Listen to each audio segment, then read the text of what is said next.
नमस्कार, स्वागत है आपका। आप देख रहे हैं द न्यूज और मैं रानी गुप्ता आपके साथ। अयोध्या में 22 जनवरी को रामलला का प्राण प्रतिष्ठा होना है, लेकिन इससे पहले एनआईए ने इसे लेकर के बड़ा खुलासा किया है। आपको बता दें कि सीधे तौर पर एनआईए ने यह बताया है कि कैसे पीएफआई के द्वारा एक बड़ी साजिश रची गई थी ताकि देश को दंगों से दहला जा सके। बता दें कि इससे पहले एनआईए की टीम ने यह बड़ी कार्रवाई की है और इस मामले में जितने भी लोग हैं उनके खिलाफ ये बड़ा एक्शन अपनाते हुए एक लोगों की गिरफ्तारी की गई है। दरअसल देखने को ये मिला कि जो पिछले साल शालिग्राम पत्थर नेपाल से आ रहा था बिहार के रास्ते अयोध्या में, उसी दौरान बिहार और उत्तर प्रदेश समेत कई इलाकों में दंगा भड़काने की साजिश पीएफआई के द्वारा रची गई थी। हालांकि यह साजिश अपने अंजाम तक नहीं पहुंच पाई और देश को बड़े दंगे की आग में झोंकने से यह मामला पूरी तरीके से बच चुका है। तो वहीं दूसरी ओर बात करें तो प्राण प्रतिष्ठा समारोह को लेकर के मुस्लिम पर्सनल लॉ बोर्ड के ने बड़ा आरोप लगाया है प्रधानमंत्री नरेंद्र मोदी पर।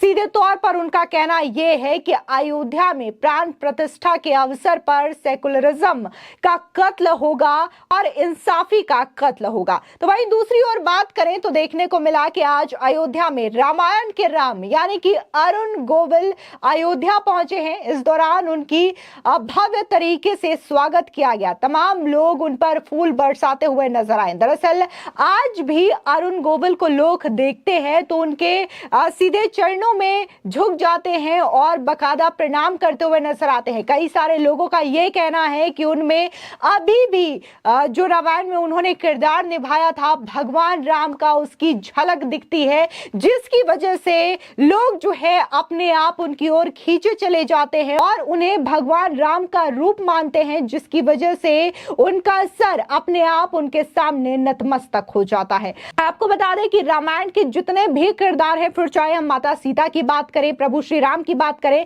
या फिर उनके भाई लक्ष्मण की बात करें, ये तीनों किरदार जिन लोगों ने निभाए हैं, दीपिका हो, अरुण गोविल हो या फिर सुनील लहरी हो, इन तीनों को ही बकायदा राम मंदिर ट्रस्ट के द्वारा आमंत्रण दिया गया है 22 जनवरी को प्राण प्रतिष्ठा समारोह में हाजिर होने के लिए। लेकिन उससे पहले ही देखने को मिला कि अरुण गोविल जो है वो अयोध्या पहुंचे और उन्होंने अयोध्या की धरती को प्रणाम किया। दरअसल आपको बता दें कि इससे पहले एनआईए की अगर बात करें तो राम मंदिर प्राण प्रतिष्ठा समारोह से पहले एनआईए ने बड़ा खुलासा किया है। दरअसल एनआईए टीम का यह कहना है कि नेपाल से शालिग्राम पत्थर लाने वाली टीम पर हमले की साजिश की गई थी और यह साजिश प्रतिबंधित संगठन पीएफआई से जुड़े याकूब खान ने रची थी। उसका यह मानना था कि बिहार से यूपी तक एक दंगा भड़काया जाएगा जिसमें पूरी तरीके से इस देश को दहला दिया जाएगा। उसने बकायदा जब यह शालिग्राम नेपाल से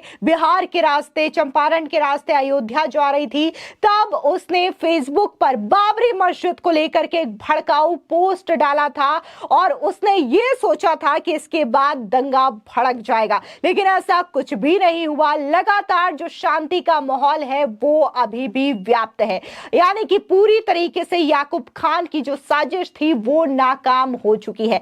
बता दें अब इस पूरे मामले को लेकर के एनआईए ने चार्जशीट दायर की है और उसने इस मामले में 2 लोगों को आरोपी बनाया है, जिसमें से अगर हम बात करें तो यहां पर याकूब खान है और इसी के साथ ही दूसरे शख्स का नाम यहां पर शाहिद बताया जा रहा है, जिसके खिलाफ एनआईए की टीम ने यह चार्जशीट दायर की है। इन दोनों के खिलाफ सख्त एक्शन लिया जा रहा है जांच एजेंसियों के द्वारा। तो वहीं दूसरी खबर की बात करें तो all India Muslim personal law board के अध्यक्ष मौलाना खालिद सैफुल्लाह रहमानी ने आगामी 22 जनवरी को राम मंदिर में रामलला की प्राण प्रतिष्ठा पर पीएम मोदी की उपस्थिति में होने पर बड़ा सवाल खड़ा कर दिया है। उन्होंने कहा कि इंसाफ और सेकुलरिज्म का कत्ल है। इसके अलावा उन्होंने यह भी दावा किया कि इस बात का कोई सबूत नहीं है कि रामचंद्र जी का जन्म उस स्थान विशेष पर हुआ था। मौलाना ने प्राण प्रतिष्ठा के मौके पर दीप जलाने की अपील पर भी अल्पसंख्यक समुदाय को खास नसीहत दे दी है। दरअसल शनिवार को जारी किए गए एक बयान में मौलाना खालिद सैफुल्लाह रहमानी ने सुप्रीम कोर्ट के फैसले पर भी बड़ा सवाल उठा दिया है। उन्होंने all India Muslim personal law board के लेटर हेड पर जारी अपने बयान में कहा अयोध्या में जो हो रहा है वो सरासर क्रूरता पर आधारित है, क्योंकि सुप्रीम कोर्ट ने माना है कि उसके नीचे कोई मंदिर नहीं था जिसे तोड़कर मस्जिद बनाई गई हो, और इस बात का भी कोई साक्ष्य नहीं है कि श्री रामचंद्र जी का जन्म उस स्थान विशेष पर हुआ था। कोर्ट ने कानून से अलग बहुसंख्यक संप्रदाय के एक वर्ग की ऐसी आस्था के आधार पर यह फैसला दिया है जिसका उल्लेख हिंदू भाइयों ने पवित्र ग्रंथ में नहीं है। ये निश्चित रूप से देश के लोकतंत्र पर एक बड़ा हमला है। इस फैसले ने मुसलमानों के दिलों को ठेस पहुंचाई है। इसके अलावा मौलाना रहमानी ने कहा कि सुप्रीम कोर्ट के फैसले के आधार एक मस्जिद की जगह पर राम मंदिर का निर्माण हो रहा है, जहां सैकड़ों वर्षों से नमाज अदा की जाती रही है। उसमें सरकार और मंत्रियों की विशेष रुचि और प्रधानमंत्री द्वारा इसका उद्घाटन न्याय और धर्मनिरपेक्षता की हत्या है।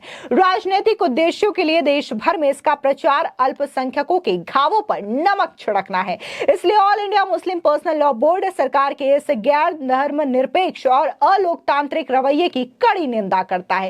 इसी के साथ ही प्राण प्रतिष्ठा वाले दिन देश भर में दीप जलाने की अपील पर मौलाना रहमानी ने कहा कि अगर हिंदू भाई बहन मंदिर निर्माण की खुशी में दीप जलाते हैं या नारा लगाते हैं तो हमें इससे आपत्ति नहीं, लेकिन मुसलमानों के लिए इस तरीके के कार्यक्रमों में भाग लेना गैर इस्लामी है। आपको बता दें, कहीं ना कहीं मौलाना रहमानी का ये बयान काफी ज्यादा भड़काऊ और गलत भी माना जा रहा है। उन्होंने सीधे तौर पर सुप्रीम कोर्ट के फैसले पर ही सवाल उठा दिया है, लेकिन जिस तरीके से सुप्रीम कोर्ट ने साल 2019 नवंबर में यह ऐतिहासिक फैसला सुनाया है, तो इसमें तमाम साक्ष्यों को आधार रखते हुए यह सुनिश्चित किया कि उस जमीन पर राम मंदिर बनना चाहिए, क्योंकि यहां पर तमाम सबूत पेश किए गए हिंदू पक्ष के द्वारा।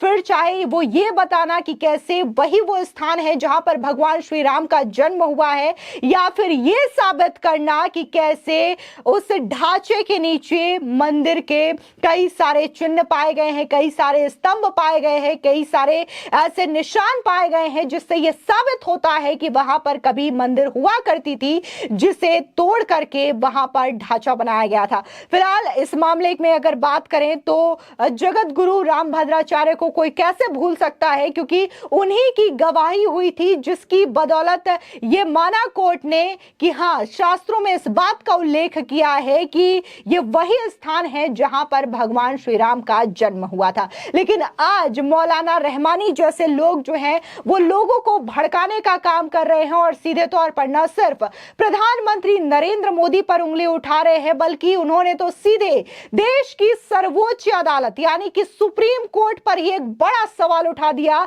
और यह कह दिया कि उनका यह फैसला ही गलत है। वहीं दूसरी ओर अगर हम बात करें तो देखने को मिला कि आज अयोध्या में रामायण के जो राम है यानी कि रामानंद सागर के द्वारा जो रामायण लिखी गई थी उसके किरदार निभाया गया था अरुण गोविल के द्वारा। वो भी आज अयोध्या पहुंचे और उन्होंने इस दौरान बकायदा ये कहा कि मैं पूरी तरीके से अयोध्या आकर के अभिभूत हो चुका हूं, और जिस तरीके से देखने को मिलता है कि जो किरदार निभाए गए थे रामानंद सागर के रामायण में, ये किरदार आज भी लोगों के दिल में जिंदा हैं और लोग जो है कहीं ना कहीं भगवान श्री राम के रूप में, माता सीता के रूप में उनकी छवि को आज भी याद करते हैं। फिलहाल इस पूरे मामले को लेकर के आपकी क्या राय है, हमारे कमेंट सेक्शन में जरूर बताएं। धन्यवाद।